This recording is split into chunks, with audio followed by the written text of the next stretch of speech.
Yes, shalom. Ninakusalimu tena katika jina la Yesu Kristo.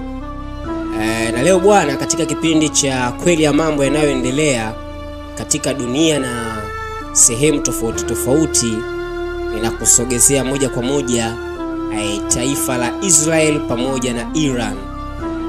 Kumekuwa kuna story nyingi zinazoweza kugonga vichwa vya watu dunia ya leo, hasa mgogoro unaoendelea kati ya Israel pamoja na Iran. Huu ni mgogoro ambao mara nyingi si kwamba utakuwa masikioni mwako ni mgeni kusikia au kwa mara ya kwanza kusikia. Yamkini ni tangu kizazi na kwa kizazi, yamkini miaka kwa miaka. Lakini katika kweli ya mambo yanayoendelea leo, nimekuandalia kitu cha namna hii ili uweze kufahamu. Na hapa nimekuletea historia fupi katika taifa la Israel na historia fupi katika historia la Iran, lakini pia kukuelezea nyanja mbalimbali zinazoweza kusababisha migogoro katika mataifa haya mawili. Nikakuanza tu ni kuhakikishie katika kile kitabu cha Mwanzo 32 mstari ule wa 28, ambapo hii ni kisa cha malaika na Yakobo, ambapo Yakobo aliweza kumng'ang'ania malaika mpaka wakati ule ambapo palikuwa panapambazuka. Ndipo malaika sasa akamwambia Yakobo, jina lako hutaitwa tena Yakobo ila utaitwa Israel, na maana umeshindana na Mungu na watu na wewe umeshinda. Sasa katika hii Bwana, Israel ndiyo jina linaanza kutumika kwa sehemu ya kwanza kabisa, akiwa kama vile mtu kabla ya kuwa taifa. Na ikumbuke kwamba Mungu alimbariki Ibrahim akamwambia, nitakufanya wewe kuwa taifa kubwa na wana wa wanao nitawafanya wawe warithi katika hilo taifa. Lakini taifa hilo halikujulikana ni taifa lipi. Sasa baada ya Ibrahim kumzaa Isaka na Isaka kuja kuzaa wale wana wawili, Yakobo pamoja na Esau, niposa Yakobo alipokwisha kuchukua ule uzaliwa wa kwanza, haki ya uzaliwa wa kwanza kutoka kwa Esau, ndipo sasa Yakobo akawa ameteka baraka zote za uzaliwa wa kwanza, naye ndiye akawa akafanyika taifa teule la Mungu.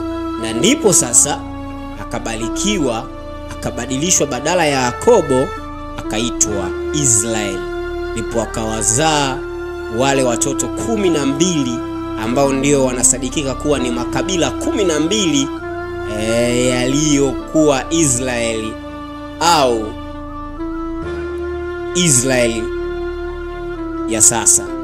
Sasa chanzo cha taifa la Israeli katika Biblia ni taifa la Israeli lilianza na Abraham ambaye alikuwa baba wa imani, lakini Mungu alimuita kutoka Uru wa Kaldayo. Sasa Uru wa Kaldayo leo hii ni Iraq, ili kumfanya kuwa taifa kubwa. Na ukisoma kitabu kile cha Mwanzo 12 kuanzia mstari ule wa kwanza na wa 3, anapomwambia kwamba nitakufanya taifa kubwa na utakuwa mwenye kumiliki na uzao wako utakuwa kama vile mchanga wa bahari. Sasa sehemu ya pili inayopatikana ni wale watoto wa Yakobo, ambapo Abraham alipata Isaka na Isaka akapata Yakobo, ambaye Yakobo akawa Israel kama nilipokushema hapo awali. Sasa Yakobo alikuwa na wana 12 ambao walikuwa kina Yuda, Lawi, Reuben, Dani, kina Naftali na kadhalika, ambapo hawa wana wa Yakobo ndio walikuwa waanzilishi wa makabila yale 12 ya Israeli. Sasa Israeli walihamia Misri kwa sababu ya njaa, wakiongozwa na Yusufu, na waliishi huko kwa muda wa miaka 400 na wakawa watumwa. Na baada ya Mungu kusikia kilio chao, aliwaokoa kupitia Musa na kuwapeleka Kanaani, ambayo ilikuwa ni nchi ya ahadi ambayo Mungu aliwaahidia. Sasa huo ukawa ni ufufuo upya wa taifa la Israeli baada ya uhamisho wa Babeli miaka ya karne ya 6 huko kabla ya Kristo. Tena walirudi sasa kujenga Yerusalem, na mnamo mwaka wa 70 Warumi tena wakaja wakawa wameharibu tena ile Yerusalem, wakawa wamelitapakanya pakanya.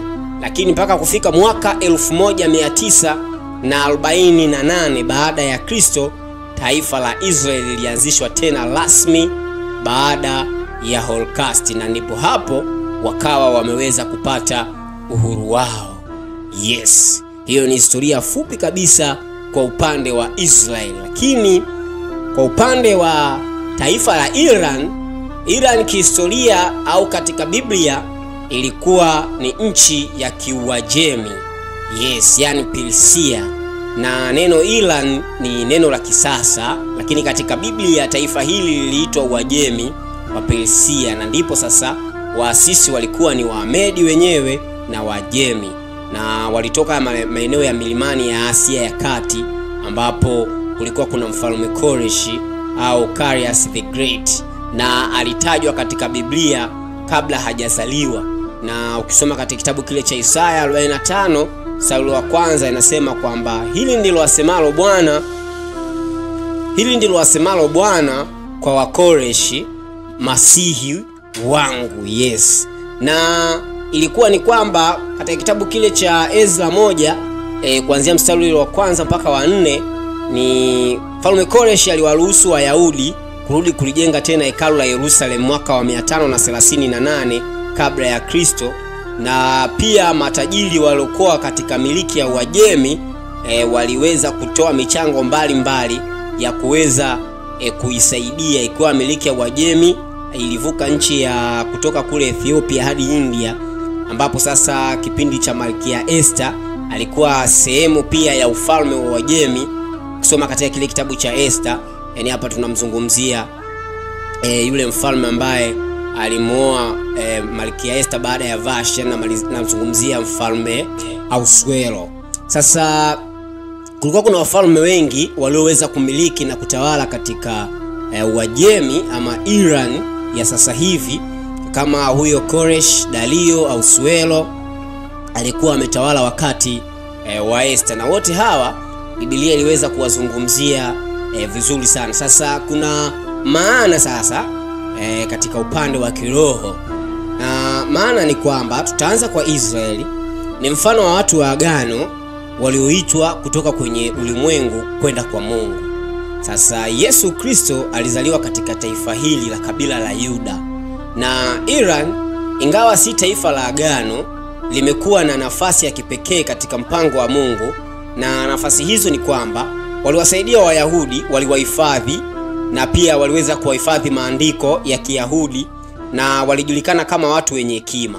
Lakini pia Mungu bado ana mpango na kila taifa, ikiwemo ni pamoja na taifa la Iran. Na maandiko muhimu ambayo unaweza ukayachanganua tu na kuyagawa katika misingi hii ambayo nimekupatia ili kuweza kufuatilia kwa uzuri sana hivi vyanzo, ni kwamba katika kitabu kile cha Mwanzo 12 kuanzia mstari ule wa kwanza na wa 3, ambapo inakuwa ni ahadi ya Mungu kwa Ibrahim. Lakini kitabu cha Isaya 45 sura ile ya kwanza unaweza kupata utabiri kuhusu Koresh, yani nazungumzia utabiri kuhusiana na Iran. Yes, lakini vile vile kitabu cha Ezra kuanzia ile sura ya kwanza mstari wa kwanza mpaka ule mstari wa 4, ni unaweza ukapata historia ya Wakoresh, ambapo wanawaachilia Wayahudi kuwarudi nyumbani kwao kuendelea kutengeneza Yerusalemu au kuisimamisha Yerusalemu tena kwa upya. Lakini pia kitabu kile cha Esther kuanzia sura ya kwanza mpaka ile ya 10 ni unazungumziwa moja kwa moja ni Uajemi na mpango wa Mungu wa wokovu. Kwa hiyo ikumbukwe tu mataifa haya yote mawili Mungu alikuwa anayatumia katika nyakati hizo. Kwa hiyo hakukuwa na mgogoro ule wa asili au wa kiroho ambao ulikuwa unaweza kutoka moja kwa moja kwa Mungu. Ikumbukwe tu ni kwamba Mungu alikuwa na mpango mzuri sana na mwema wa mataifa yote haya mawili, isipokuwa kwamba taifa moja lilikuwa tayari ni taifa lile la agano au taifa pendekezo, na ukiachana na hili jingine. Sasa tunaangalia ulinganisho, na ulinganisho unaoweza kutokea hapa ni ulinganisho wa kinabii kati ya Israel na Iran leo hii. Ulinganisho ni kwamba katika sehemu ya kwanza ni asili na uhusiano wa vinasaba, asili ni kutoka kwa Abraham, Isaka, Yakobo, ndio tunakuja kuipata Israeli. Lakini Iran au Uajemi wa kale ni kutoka kwa Jafeth kupitia Elamu. Yaani nazungumzia Mwanzo sura ile ya 10 mstari wa 22. Na ikumbuke Jafeth au Yafeth alikuwa mtoto wa Nuhu. Na mataifa haya mawili katika lugha zao za kiasili, Israeli ni Kiebrania pamoja na Kiaramu, lakini Iran ni Kiajemi, Persia au Fars. Na jambo jingine ni historia ya awali. Na historia ya awali ni kama vile nilivyokwisha kukupa, ni kwamba Israel ilikuwa ni taifa teule la Mungu, lakini Iran ilikuwa ni taifa la wapagani waliotumiwa na Mungu. Kumbukwe na uielewe hiyo tofauti. Na jambo jingine katika asili ya uhusiano wa kinasaba ni agano la Mungu. Agano la Mungu kwa Israeli lilianzia katika nyakati za kina Ibrahim, kuanzia Mwanzo 17 na ule mstari wa 7. Lakini lenyewe taifa la Iran hakukuwa na agano la taifa hili, lakini kuna neema ya Mungu katika taifa hili la Iran. Ukisoma kitabu kile cha Isaya sura ile ya 45. Sasa tunakwenda kuangalia pia mchango wa kihistoria katika Biblia.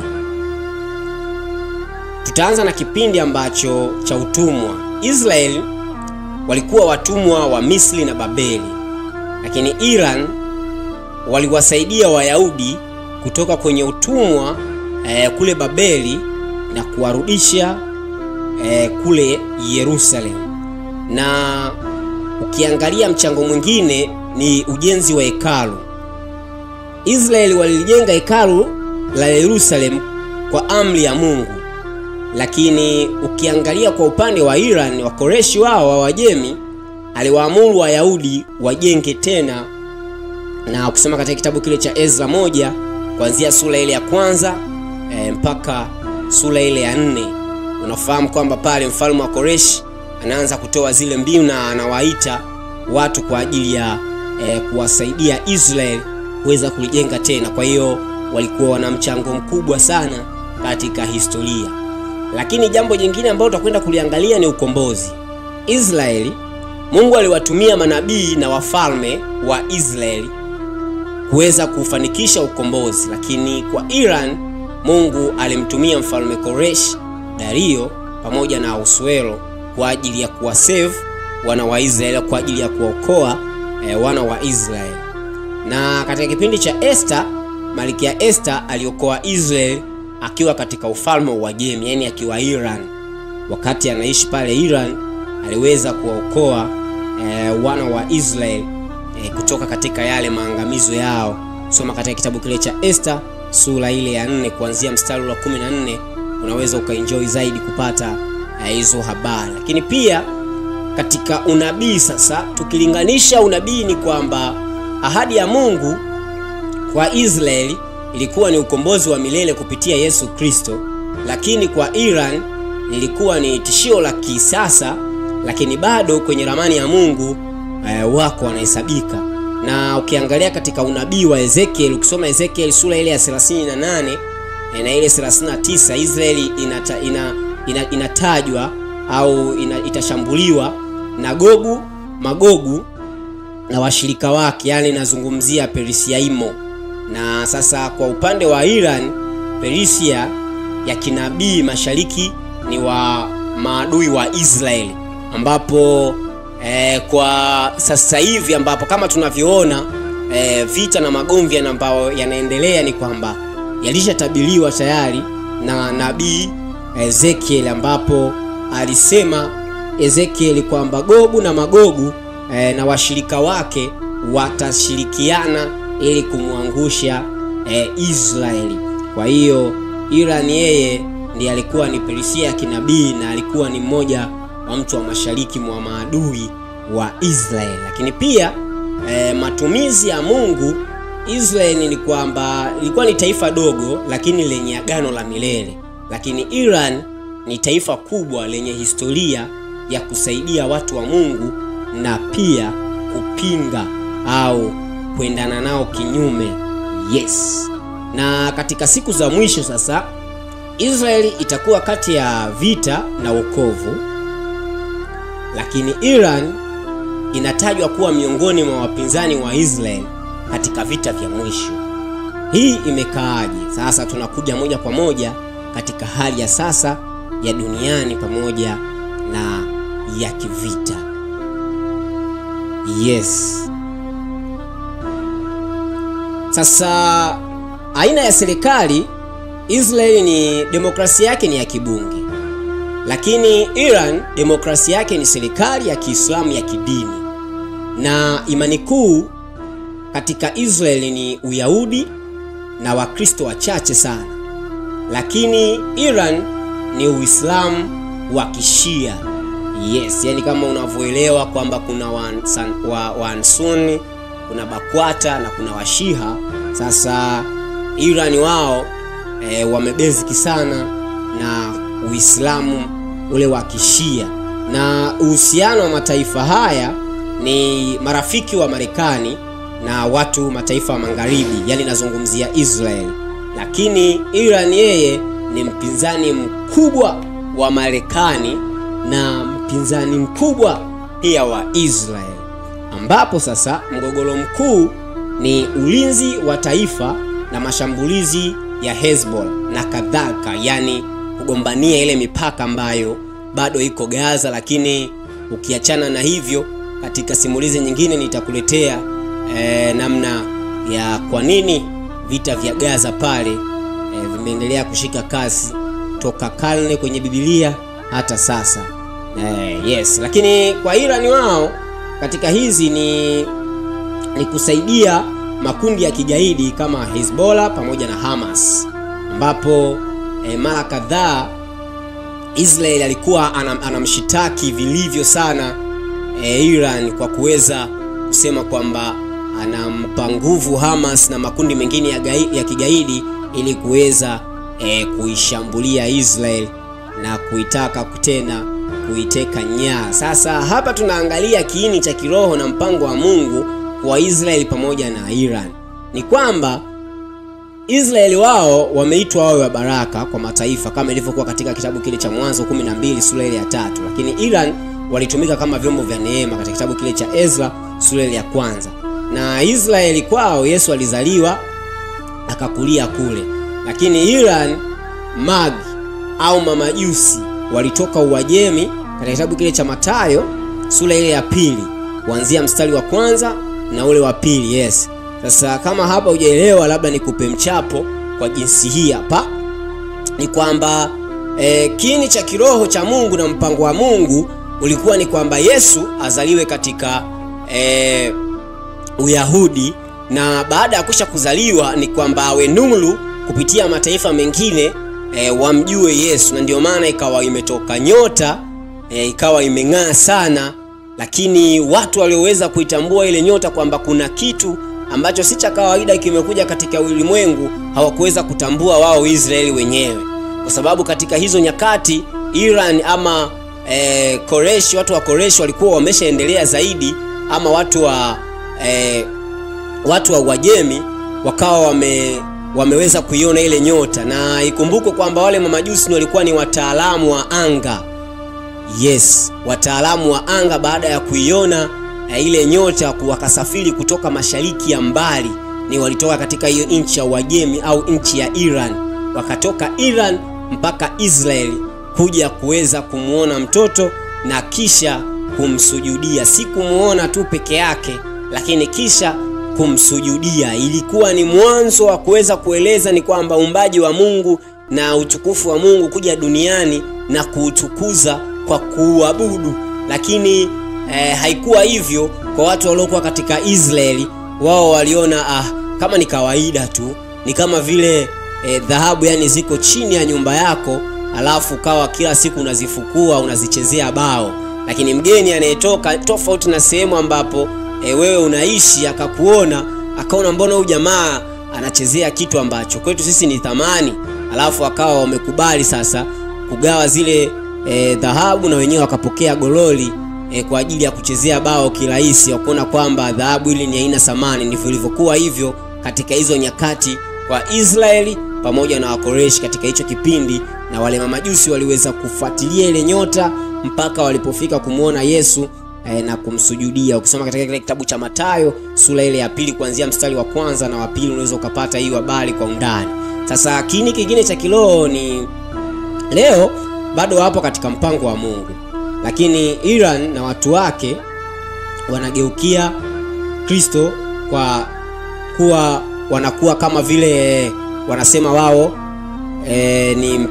wanakuwa kama ni mpinga Kristo, ambapo hawamkubali Kristo wala hawamuelewi tena Kristo. Kwa hiyo Iran watu wake wanageukia Kristo kwa siri na kwa wingi sana. Sasa hapa ni kwamba Israeli ni mfano wa taifa teule waliobeba ahadi, na Iran ya Uajemi ni mfano wa taifa yanayotumiwa na Mungu kwa nyakati, ingawa mara nyingi huonekana kuwa adui kwao. Na Mungu ana uwezo wa kutumia hata mataifa yasiyomcha Mungu kumtukuza kama vile Koreshi. Na siku za mwisho Israeli itajikuta katikati ya mashambulizi na Iran ikiwa sehemu ya mataifa ya wapinzani, lakini Mungu ataingilia kati. Sawa na kitabu kile cha Ezekieli 38 na mpaka sura ile ya 39. Sasa moja kwa moja tunakwenda kuangalia na kujua ni kwa namna gani muktasari wa unabii ambapo ulitokea katika kitabu kile cha Ezekieli 38 na 39, kujua Iran na Israel na vita vya Gogu na Magogu mpaka hivi leo, na jinsi ambavyo wanaendelea kupigana. Muktasari wa unabii uko kama ifuatavyo. Mungu alimwambia nabii Ezekieli atatabiri dhidi ya Gogu, mkuu wa nchi ya Magogu, katika maeneo ya kaskazini pamoja na mataifa ya washirika.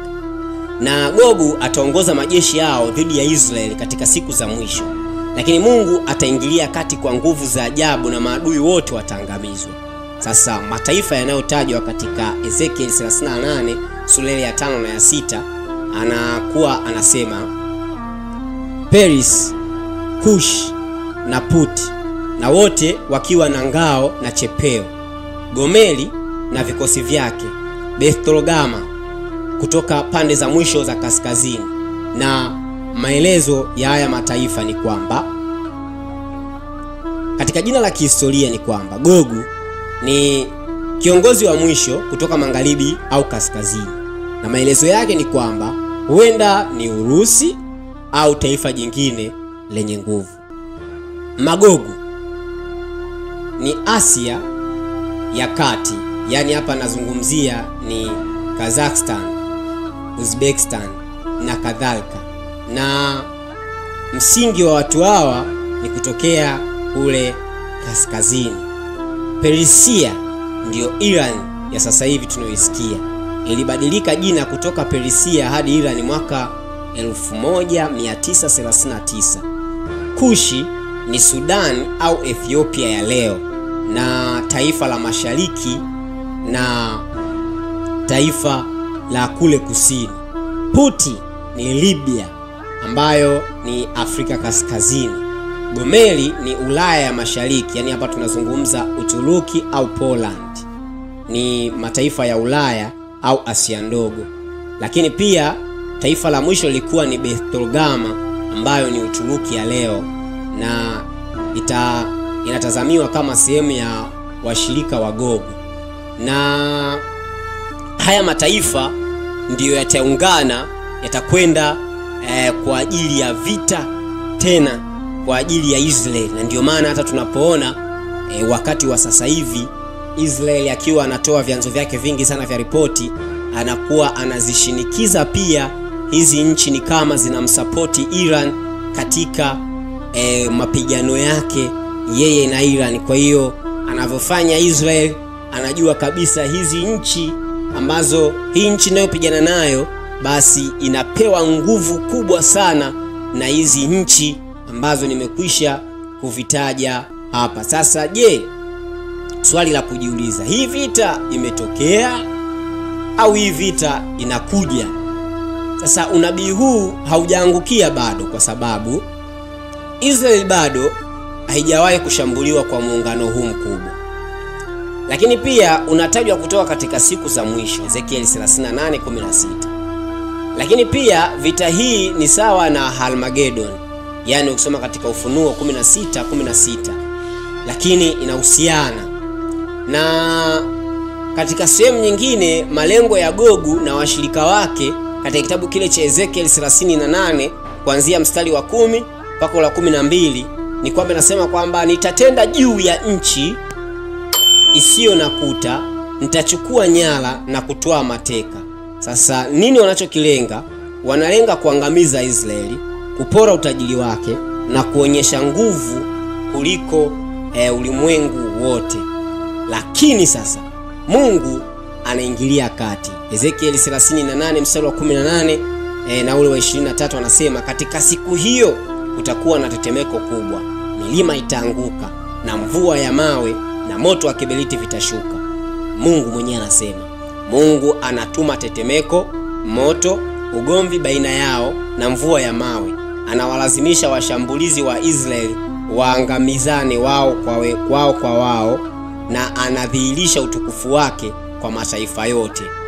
Sasa Ezekiel 39, Mungu anatamba na kusafisha nchi.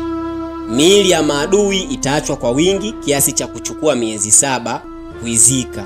Ezekiel 39:12. Na silaha zao zitateketezwa kwa miaka 7. Ezekiel 39 sura ya 9. Na mataifa yatatambua kuwa Bwana ndiye Mungu wa Israeli. Sasa maana yake ni nini? Maana yake ni kwamba Israeli, taifa hili limekusudiwa kuwa kiini cha vita ya mwisho. Mungu anawatetea kama ishara ya agano la kale la milele. Na kwa Iran au Persia iko mikononi mwa mataifa yatakayojishughulisha na vita dhidi ya Israeli. Ingawa leo ni taifa la Kiislamu linalopinga Israeli, bado Mungu ana watu wake wa asili katika Iran.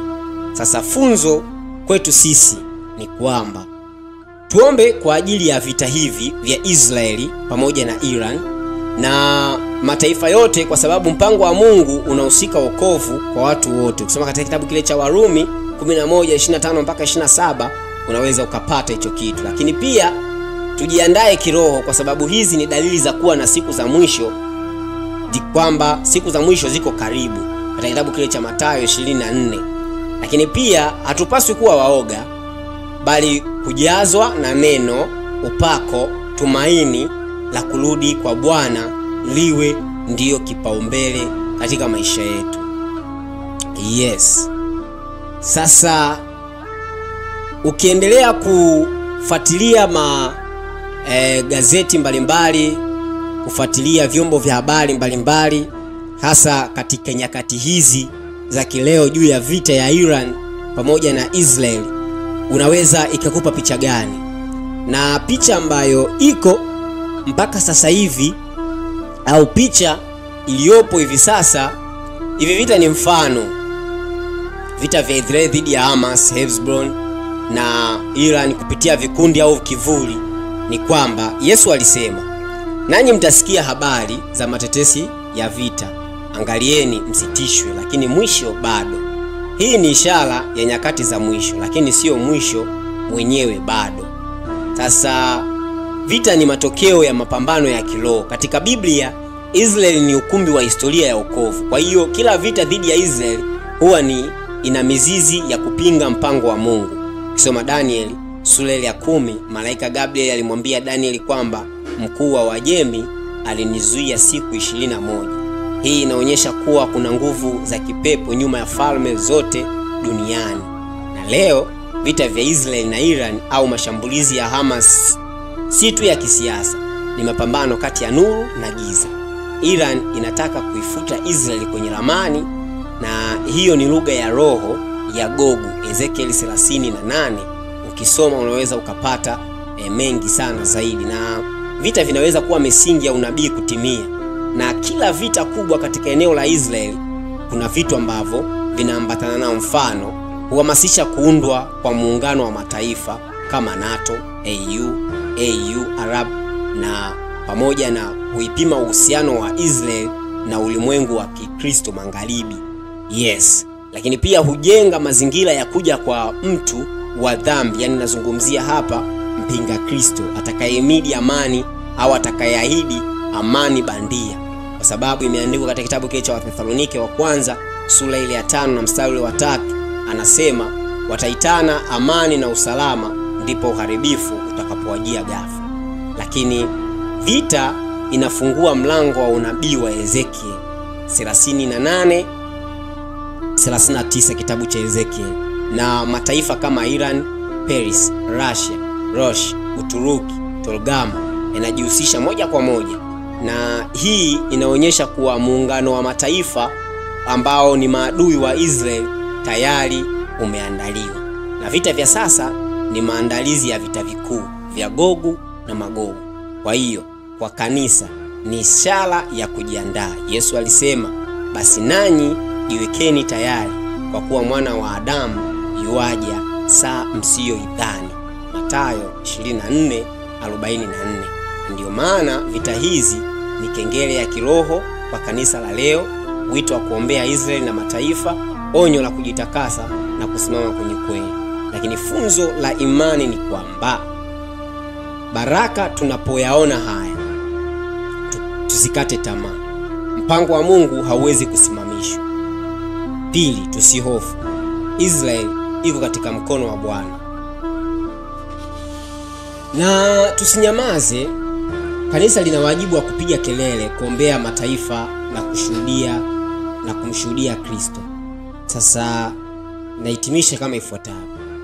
Vita inayoendelea sasa hivi ni ishara ya nyakati za mwisho, sawa na kile kitabu cha Mathayo 24 pamoja na Luka 21. Lakini jambo la pili ni ufunuo wa roho ya upinzani kwa mpango wa Mungu. Lakini jambo la pili na la tatu, maandalizi ya vita vya Gogu na Magogu. Jambo la 4 ni wito wa kanisa kuamka, kuomba na kuhubiri. Mpaka hapo mimi tena sina la ziada. Hosti wako Mfarisayo.